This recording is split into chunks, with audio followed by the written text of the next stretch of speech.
ملیحہ تمہاری کزن تھی، اتنی بڑی بات تم نے ہم سے چھپا کر رکھی کیوں؟ کیونکہ وزان گمشدہ تھا اور آپ اس گمشدگی کا تعلق ملیحہ سے جوڑ رہے تھے۔ اگر اس وقت میں کہتا کہ ملیحہ میری کزن تھی تو بدمزگی ضرور ہوتی، مگر اب حالات میں ٹھہراؤ آ چکا ہے، پھر وقت بھی اتنا بیت چکا ہے کہ اس بات کو ظاہر کر دینے میں اب کوئی حرج نہیں۔ مصطفیٰ عظیم لب بینچنے لگے، پھر مشکوک انداز میں دیکھتے ہوئے بولے، ملیحہ تمہاری کزن تھی اور وزان دوست، اور جہاں تک میرا اندازہ ہے تم اس کے رازدار تھے۔ سچ بتانا آفاق، کیا وزان نے گھر سے جانے کے بعد تم سے کبھی کانٹیکٹ نہیں کیا؟ نہیں، لیکن آپ کا یہ اندازہ درست ہے کہ میں ان دونوں کا رازدار تھا۔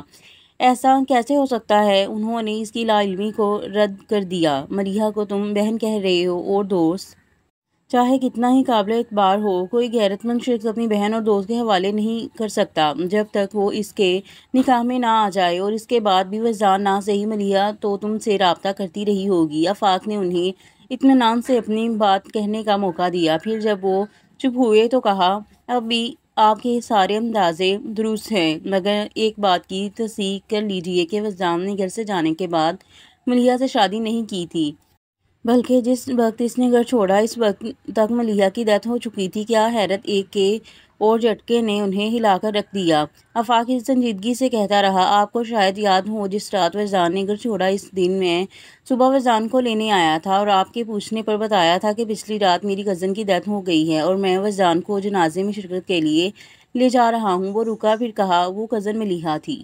مجھے سمجھ نہیں آ رہا تم کیا کہہ رہے ہو۔ عائشہ بری طرح الجھ رہی تھی۔ آفاق انہیں دیکھ کر کہنے لگا، ٹھہریں میں آپ کو شروع سے بتاتا ہوں۔ ملیحہ کی ڈیتھ سے تقریباً 1.5 سال پہلے ان دونوں کی ملاقات ہوئی تھی اور چند ملاقاتوں میں ہی انہوں نے شادی کا فیصلہ کر لیا، لیکن جب ملیحہ نے اپنے بابا جان سے بات کی تو وہ چراغ پا گئے۔ ملیحہ نے انہیں منانے کی ہر ممکن کوشش کی، لیکن وہ کسی صورت اس رشتے پر تیار نہیں ہوئے اور ملیحہ کے لیے وزان کو بھولنا ناممکن تھا۔ بات اتنی بڑی کہ ملیحہ احتجاجاً گھر چھوڑ کر ہمارے گھر آ گئی۔ اس کا خیال تھا کہ اکلوتی بیٹی کی وزان پر ان کا دل پسیر جائے گا، مگر ان کا غصہ اور بھی بڑھ گیا اور انہوں نے ملیحہ کو اپنی زندگی سے ہی بے دخل کر دیا۔ اب ملیحہ واپس نہیں جا سکتی تھی۔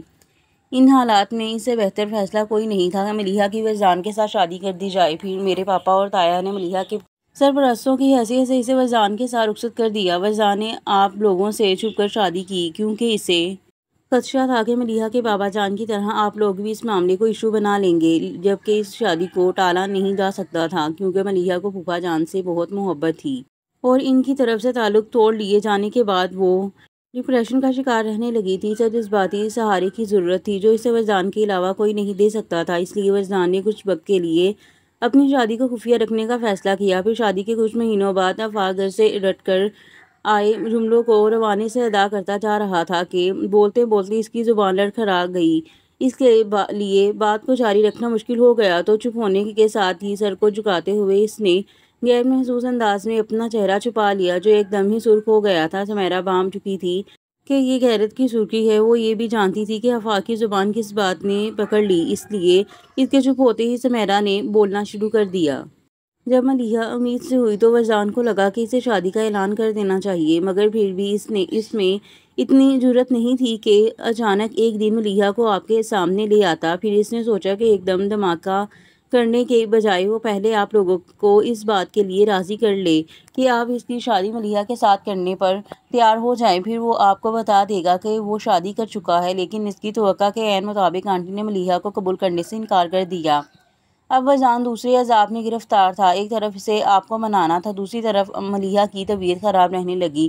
وزان کے لیے اسے سنبھالنا مشکل ہو گیا تھا۔ وہ چاہتا تھا کہ فی الفور اسے گھر لے آئے تاکہ 24 گھنٹے اس کے پاس رہ سکے، مگر اس کی نوبت ہی نہیں آئی۔ جس رات شایان پیدا ہوا ملیحہ کی طبیعت اچانک ہی بگڑ گئی تھی۔ اسے ہسپتال لے کر گئے لیکن سمیرا نے دانستہ بات ادھوری چھوڑ دی۔ مصطفیٰ عظیم ہونٹوں پر مٹھی جمائے خاموش بیٹھے تھے اور عائشہ مصطفیٰ پرنم آنکھوں کے ساتھ بولیں، تو یہ وجہ تھی، میں اکثر سوچتی کہ میں نے تو وزان سے کیا کہہ دیا تھا کہ ملیحہ سے شادی کر لے، پھر وہ کیوں چلا گیا؟ آج پتہ چلا میں نے اجازت دینے میں دیر کر دی۔ میں نے اس وقت اسے ملیحہ سے شادی کرنے کی اجازت دی جب وہ ملیحہ کو دفنا کر آ رہا تھا۔ اف میرے اللہ! انہوں نے کرب سے آنکھیں بھینچ لیں اور آنسو ٹپ ٹپ ان کے گالوں پر بہنے لگے، کیسے برچھی کی طرح۔ میرے لفظ وزان کے سینے کے آر پار ہوئے ہوں گے۔ کیسی ماں ہوں اس کی حالت نہیں پہچان سکی۔ مجھے آج بھی یاد ہے اس رات وجدان اپنے حواسوں میں نہیں لگ رہا تھا کہ خود اسے بچھڑ گیا تھا، ٹوٹ رہا تھا اور میں نے اسے ریزہ ریزہ کر دیا۔ کاش مجھے پہلے پتہ چل جاتا تو ملیحہ کو خود جا کر گھر لے آتی، اپنے ہاتھوں سے اس کا خیال رکھتی، بھلا وجدان اسے اس حالت میں کہاں سنبھال پاتا ہوگا۔ پھر وہ آنسو پونچھتی مصباح عظیم سے بولیں۔ یاد ہے مصباح صاحب، ملیحہ کے انتقال سے کچھ مہینے پہلے وجدان نے اچانک گھر سے باہر رہنا شروع کر دیا تھا، آفس بھی نہیں جاتا تھا، صبح کا نکلا آدھی رات کے بعد گھر میں گھستا تھا اور ہم ناراض ہوتے تھے۔ اب سمجھ آیا اس کی بیوی ماں بننے والی تھی، پھر وہ کیسے گھر اور آفس کی پرواہ کرتا۔ اس کا دھیان تو ملیحہ میں اٹکا رہتا ہوگا۔ پھر جیسے انہیں کسی بات کا دھیان آیا تھا، انہوں نے پکارا، انیکا جی امی۔ وہ چونک کر بولی، تم نے بتایا تھا کہ وجدان کے جانے سے 2-3 دن پہلے جب اس کا ایکسیڈنٹ ہوا تھا ملیحہ وجدان سے ملنے گھر آئی تھی۔ وہ ان کی بات کا مفہوم سمجھ کر سہمی آواز میں بولی، جی بتایا تھا۔ عائشہ مصباح کے تیور بگڑ گئے، مگر تم نے یہ نہیں بتایا تھا کہ ملیحہ پورے دنوں سے تھی۔ آفاق اور سمیرہ ان کی بات سن کر گھبرا گئے۔ آفاق کے ذہن سے یہ بات ہی محو ہو چکی تھی کہ انیکا کی ملیحہ کے ساتھ ایک چھوٹی سی ملاقات ہوئی تھی اور اب اسے لگ رہا تھا کہ اس کا بانڈا پھوٹنے والا ہے، اور شایان کا بھی۔ وہ سرپٹائی نظروں سے انیکا کو دیکھنے لگا، مگر آفاق کو یہ دیکھ کر حیرت ہوئی کہ انیکا اس سے بھی زیادہ بری طرح سرپٹائی ہوئی تھی۔ تیزی سے پلکیں جھپکتی، وہ بار بار کچھ کہنے کے لیے منہ کھولتی، لیکن کوئی جواب جیسے بن نہیں پا رہا تھا۔ بولو انیکا، اب چپ کیوں ہو؟ جواب دو۔ اس کی چپ سے جھنجھلا کر مصباح عظیم بولے تو ان کی آواز میں دبا دبا غصہ تھا۔ انیکا روحان سی ہو گئی۔ کیا بولوں ابو، جب میں نے کچھ محسوس ہی نہیں کیا تھا۔ آفاق کا دل اچھل کر حلق میں آ گیا۔ کیا بات کر رہی ہو؟ عائشہ پہلے سے بھی تیز لہجے میں بولیں۔ جس عورت کے ہاں 2-4 روز میں ولادت ہونے والی ہوتی ہے، اسے تو کنواری بھی پہچان لے، اور تم جو اس وقت بھی ایک بچے کی ماں تھی، اتنا بھی نہ دیکھ سکی کہ ملیحہ امید سے ہے؟ انیکا اتنی دیر میں خود کو سنبھال چکی تھی، بولی، امی میں سچ کہہ رہی ہوں، میں نے کچھ محسوس نہیں کیا تھا۔ اصل میں پہلے ہی وجدان کی طرف سے پریشان تھی۔ پھر جب ملیحہ نے بتایا کہ وہ ملیحہ فاروقی ہے اور وجدان سے ملنا چاہتی ہے تو مجھے فطری طور پر غصہ آ گیا تھا۔ شاید اسی لیے میں نے اسے ٹھیک سے دیکھا ہی نہیں، یا شاید دیکھا بھی ہو تو دھیان نہ دیا ہوگا، کیونکہ وجدان تو یہی کہہ رہا تھا کہ ملیحہ سے شادی کرنا چاہتا ہے۔ یہ کب کہا تھا کہ کر چکا ہے؟ جو اس طرف دھیان جاتا۔ اور پھر ملیحہ نے شال لے رکھی تھی، حالانکہ 10 سال پرانی بات ہے، پھر بھی مجھے یاد ہے کہ ملیحہ کالے رنگ کی ساڑی میں تھی اور اس نے اپنے گرد مہرون کلر کی شال خوب پھیلا رکھی تھی۔ ہو سکتا ہے اس لیے بھی میں دیکھ نہیں پائی۔ آفاق اور سمیرہ سکون کا سانس لیتے ایک دوسرے کو دیکھ کر مبہم سا مسکرائے تھے، حالانکہ انیکا چشمدید گواہ تھی، پر اس کا وہ حال تھا کہ مجھے خود اپنی نگاہوں پر اعتبار نہیں۔ اس کا عذر سن کر بھی عائشہ کہے بغیر نہ رہ سکیں۔ بہو تخلیق کے عمل سے گزر رہی ہو تو گئے گزرے بھی اس کے ناز اٹھاتے ہیں، اور ہمارے پوتے کی ماں شوہر کی خبر لینے چوکھٹ پر آئی بھی تو تم نے اسے دروازے سے لوٹا دیا۔ تم نے بہت زیادتی کی انیکا۔ وجدان کو پتہ چلا ہوگا تو کتنا برا لگا ہوگا اسے کہ آج تک ناراض ہے۔ ٹھیک ہی تھا پھر جو وہ اپنے بچے کو لے کر چلا گیا۔ بھلا وہ اپنے بچے کو اس گھر میں لے کر کیوں آتا جس گھر میں اس کے بچے کی ماں کو پاؤں رکھنے کی اجازت نہیں ملی؟ بیتی باتوں کا دکھ کرنے سے کیا ہوگا؟ انہیں ماضی کا افسوس کرتے دیکھ کر مصباح عظیم نے دھیرے سے کہا، پھر آفاق کی طرف مڑے، تم یقین کرو ہم سب کو ملیحہ کی جواں مرگی کا بہت افسوس ہے۔ میں تمہارے پاپا اور تایا سے بھی خود جا کے تعزیت کروں گا۔ بے شک ملیحہ کے انتقال کو طویل مدت گزر چکی ہے، مگر ہمیں تو آج یہ معلوم ہوا ہے کہ وہ تمہاری بہن تھی۔ بلکہ تم مجھے ملیحہ کے والد کا بھی پتہ بتا دو، میں ان سے بھی ملنے جاؤں گا۔ ایسا سوچیں بھی مت۔ آفاق گھبرا کر بولا، کیوں؟ میں نے بتایا نا، وہ اس رشتے پر خوش نہیں تھے۔ وہ تو تب کی بات تھی۔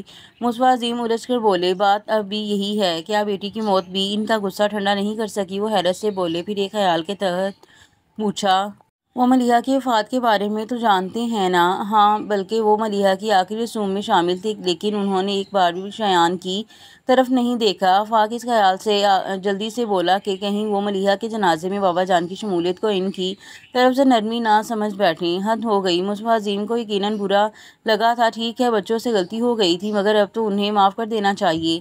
پھر جب بیٹی ہی نہیں رہی تو ناراضگی کس بات کی؟ آپ نہیں جانتے، انکل پھوپھا جان کی سخت مزاجی بے مثال ہے۔ اگر وہ اتنے ضدی نہ ہوتے تو ملیحہ ان کی مرضی کے بغیر شادی کیوں کرتی؟ اور آپ کو کیا لگتا ہے کہ ملیحہ نے ان کے بعد انہیں منانے کی کوشش نہیں کی؟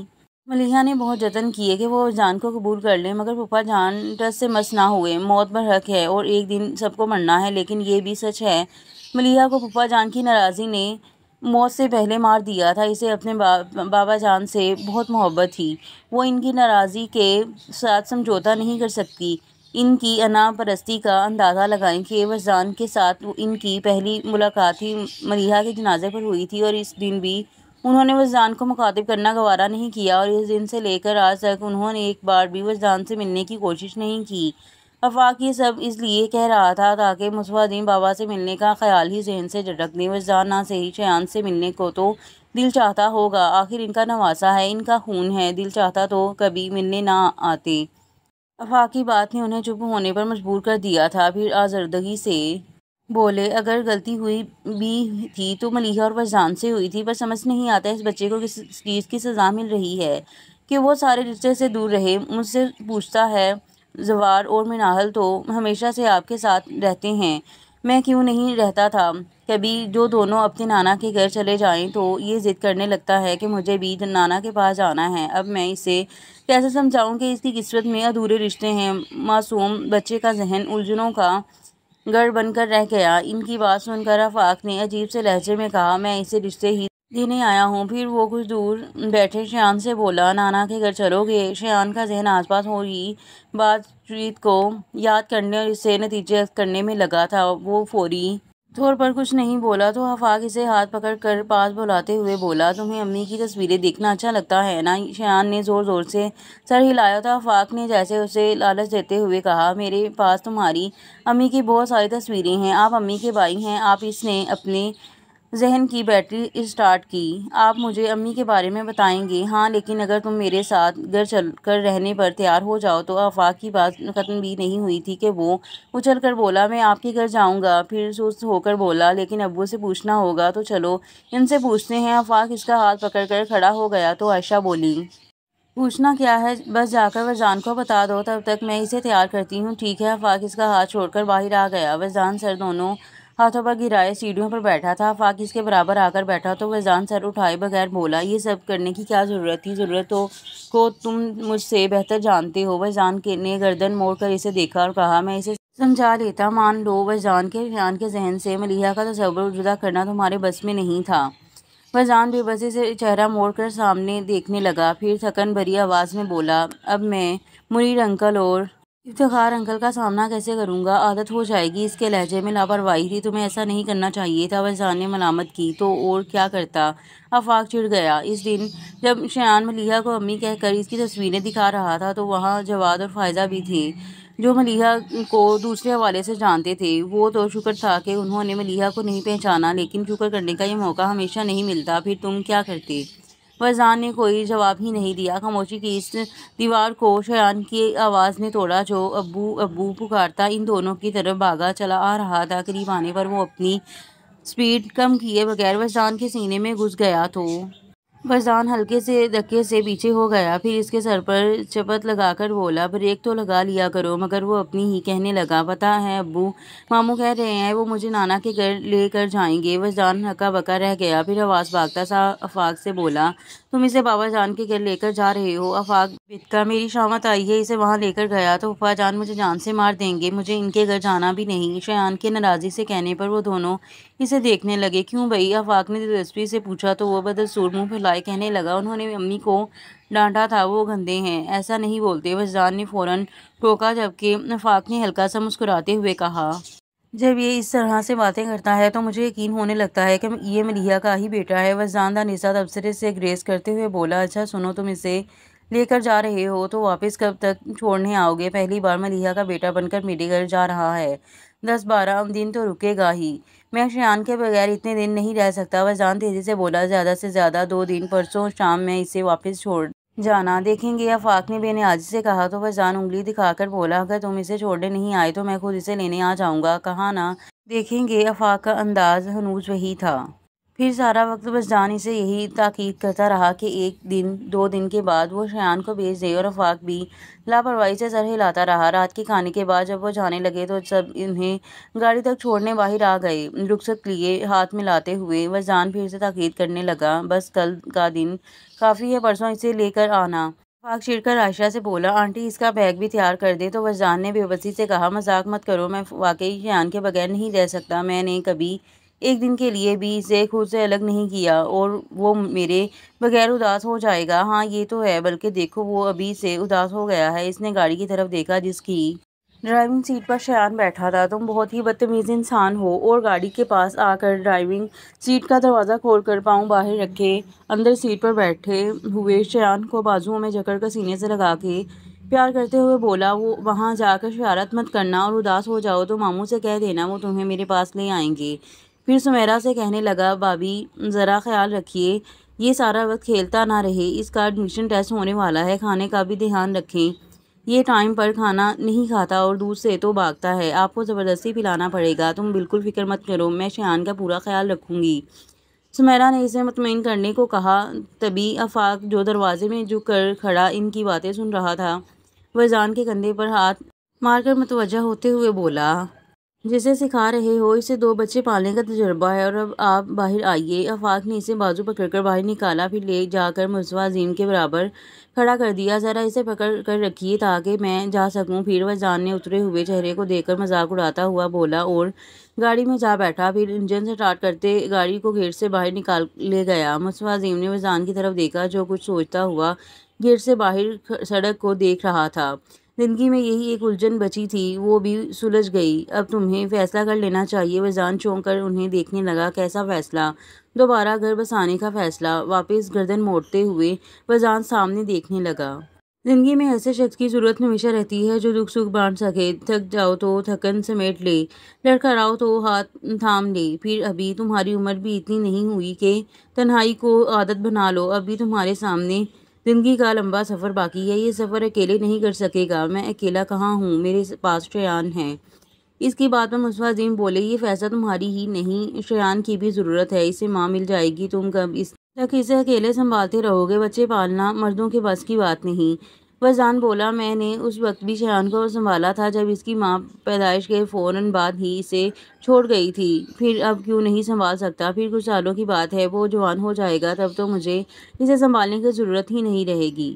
وہ اسے بے بسی سے دیکھتے ہوئے بولے، شادی مرد کی ضرورت ہوتی ہے وجدان، تم کب تک اس ضرورت سے آنکھ چراؤ گے؟ لیکن مجھے کوئی ضرورت محسوس نہیں ہوتی، تم ملیحہ کو بھول نہیں سکتے؟ کچھ توقف کے بعد انہوں نے پوچھا تو وجدان نے نظر جھکاتے ہوئے آہستگی سے کہا، بھول بھی جاؤں تو یاد آتی رہیں گی۔ اور مصطفیٰ عظیم مایوسی سے سر جھکا کر پلٹ گئے، مگر اندر جانے سے پہلے انہوں نے مڑ کر دیکھا تو وجدان پورچ کی تیز روشنیوں میں گمسم کھڑا تھا۔ اسے دیکھ کر آہ بھرتے وہ اندر چلے گئے۔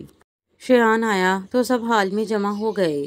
آؤ تمہاری سب سے جان پہچان کرواؤں۔ سب سے آفاق اس کا تعارف کروا رہا تھا، اور شایان ان رشتوں کو ذہن میں نقش کر رہا تھا۔ رات میں وہ گوہر اور زارا بچوں کو ان کے مشترکہ کمرے میں سلانے آئے تو کچھ دیر بعد ہی ارم دودھ کا جگ اٹھائے کمرے میں آ گئی۔ زارا کی بیٹی نے کچھ نخرہ تو کیا مگر دودھ بھی پی لیا، لیکن گوہر کے بیٹے اور سمیرا کے بچوں نے آرام سے اپنا اپنا دودھ کا گلاس ختم کر لیا تو ارم نے گلاس بھر کر شایان کی طرف بڑھایا، اور وہ ناک بند کر کے میں نہیں پیوں گا کہہ کر تکیے میں منہ گھسا کر لیٹ گیا تو ارم پاس بیٹھ کر اسے گدگدانے لگی، دودھ پیے بغیر کوئی نہیں سو سکتا، اٹھو۔ اور وہ لیٹے لیٹے ہی دونوں ہاتھ اٹھا کر انکار میں ہلانے لگا تو سمیرا ارم کو اشارہ کر کے بولی، دیکھا زارا، شایان ملیحہ کا بیٹا ہو کر دودھ نہیں پیتا۔ شایان کے کان کھڑے ہو گئے۔ زارا مسکراہٹ دبا کر بولی، واقعی کتنی عجیب بات ہے، ملیحہ تو دودھ شوق سے پیتی تھی، مگر شایان نے ذرا سی گردن موڑ کر ان کی طرف دیکھا۔ تبھی ارم بھی بولی، میں تب بہت چھوٹی تھی، لیکن مجھے یاد ہے ملیحہ آپی روز رات کو سونے سے پہلے 1 گلاس دودھ پیا کرتی تھیں۔ شایان اٹھ کر بیٹھ گیا اور بظاہر اس کی طرف سے انجان بنی خواتین سے بولا، امی کو دودھ اچھا لگتا تھا؟ ہاں، وہ ایک دوسرے کو دیکھ کر سرسری انداز میں بولی تو شایان جلدی سے بولا، مجھے بھی دودھ اچھا لگتا ہے، اور خود ہی ارم کے ہاتھ سے گلاس لے کر گھٹا گھٹ چڑھا گیا، پھر گلاس واپس کر کے ہاتھ کی پشت سے منہ پوچھنے کے بعد آرام سے لیٹ گیا اور آنکھیں بند کر لیں۔ ان چاروں کے چہرے روشنی روکنے کی کوشش میں سرخ ہو گئے تھے۔ اگلی صبح افتخار حسن فجر کی نماز کے لیے گھر سے نکلنے لگے تو انہوں نے دیکھا کہ شایان گیٹ کے پاس بنے سنگی بینچ پر چڑھ کر بیٹھا ہے۔ رات تو انہوں نے شایان کی طرف دیکھا بھی نہیں تھا، مگر اس وقت حیرت کے زیر اثر اس کے پاس چلے آئے۔ تم اتنی صبح جاگ گئے اور اتنی ٹھنڈ میں باہر کیوں آئے ہو؟ نماز پڑھنی ہے بڑے نانا، مگر مجھے پتہ ہی نہیں مسجد کدھر ہے۔ چھوٹے بچے کے منہ سے ایسی بات سن کر انہیں بے اختیار اس پر پیار آ گیا تھا، مگر اپنے انداز سے انہوں نے کچھ ظاہر نہ ہونے دیا اور اسپاٹ آواز میں بولے، میں بھی نماز پڑھنے جا رہا ہوں، میرے ساتھ آ جاؤ۔ اور وہ جی بڑے نانا کہتا چھلانگ لگا کر وین سے اترا اور پاس آ کے ان کا ہاتھ پکڑ لیا۔ افتخار حسن اسے ساتھ لے کر چل پڑے۔ جاتے ہوئے وہ پورا راستہ باتیں کرتا رہا، مگر جب نماز پڑھ کر مسجد سے باہر آئے تو افتخار حسن نے محسوس کیا کہ وہ چپ چاپ سا ہے۔ اسے دیکھ کر دل پر بوجھ آ پڑا تھا۔ اندرونی دروازے کے باہر بنے دلان میں سمیرہ کی امی تخت پر بیٹھی قرآن پاک کی تلاوت کر رہی تھیں۔ شایان نے گیٹ سے اندر آتے ہی افتخار حسن کا ہاتھ چھوڑ دیا اور چلتا ہوا تخت کے پاس آیا اور چپل اتار کر تخت پر چڑھتا وہ بڑی نانی کی گود میں منہ چھپا کر لیٹ گیا۔ انہوں نے آیت مکمل کی اور قرآن بند کرتی اس کے گھنے بالوں میں ہاتھ پھیرنے لگیں۔ کیا بات ہے، اداس لگ رہے ہو؟ بڑے نانا مجھ سے ناراض ہیں؟ وہ اس طرح سے بولا کہ سمیرہ کی امی مسکرانے لگی۔ وہ تم سے ناراض نہیں ہیں، مجھے پتہ ہے وہ ناراض ہیں۔ وہ مجھ سے بات نہیں کر رہے اور مجھے گود میں لے کر پیار بھی نہیں کیا، میں جو تمہیں گود میں لے کر بیٹھی ہوں۔ اور چھوٹے نانا، رات کو تم ہمارے بڑے بیٹے کے لیے جہاز بھی تو لائے تھے، تمہیں اچھا لگتا تھا نا؟ وہ اسے بہلانے کی کوشش کر رہی تھی، مگر وہ ضد سے بولا، لیکن مجھے بڑے نانا کی گود میں بیٹھنا ہے تو جاؤ، جا کر بیٹھ جاؤ۔ شایان کی آنکھیں چمکنے لگیں۔ وہ فوراً تخت سے اترا اور اندر بھاگ گیا۔ دروازے پر رک کر اس نے جھانکا۔ افتخار حسن چہرے کے سامنے اخبار پھیلائے بیٹھے تھے۔ وہ دبے پاؤں چلتا آیا، پھر ایک دم سے اخبار کے نیچے سے گھس کر ان کی گود میں جا چڑھا اور افتخار حسن ارے ارے ہی کرتے رہ گئے۔ آپ مجھ سے کیوں ناراض ہیں بڑے نانا؟ میں نے تو کوئی شرارت بھی نہیں کی۔ وہ ان کے گلے میں مائل کیے اتنے لاڈ سے بول رہا تھا کہ افتخار حسن خود بے ساختہ اجنبیت کو قائم نہ رکھ سکے اور مسکرا کر بولے، میں تم سے ناراض نہیں ہوں، بلکہ تم اتنے اچھے بچے ہو کہ تم سے کوئی بھی ناراض نہیں ہو سکتا۔ میں بھی اخبار پڑھوں گا۔ اور ان کی گود میں پھیل کر بیٹھ گیا۔ ناچار انہوں نے اخبار سیدھا کیا، مگر پڑھ نہ پائے، کیونکہ شایان ٹوٹے پھوٹے ہجے کرتا بلند آواز میں غلط پڑھ رہا تھا۔ سمیرہ کی امی شایان کو دیکھنے اندر آئیں تو شایان افتخار حسن کی گود میں بیٹھا انہیں اخبار پڑھ کر سنا رہا تھا۔ یہ کیا چل رہا ہے؟ خبریں سنائی جا رہی ہیں، افتخار حسن نے کہا، پھر ہنستے ہوئے بولے، میں نے اخبار میں اتنے مزے کی۔ اور یہاں پر ایپیسوڈ کا اختتام ہوتا ہے۔ ملتے ہیں اگلے ایپیسوڈ میں، تب تک کے لیے دیں مجھے اجازت۔ اللہ حافظ۔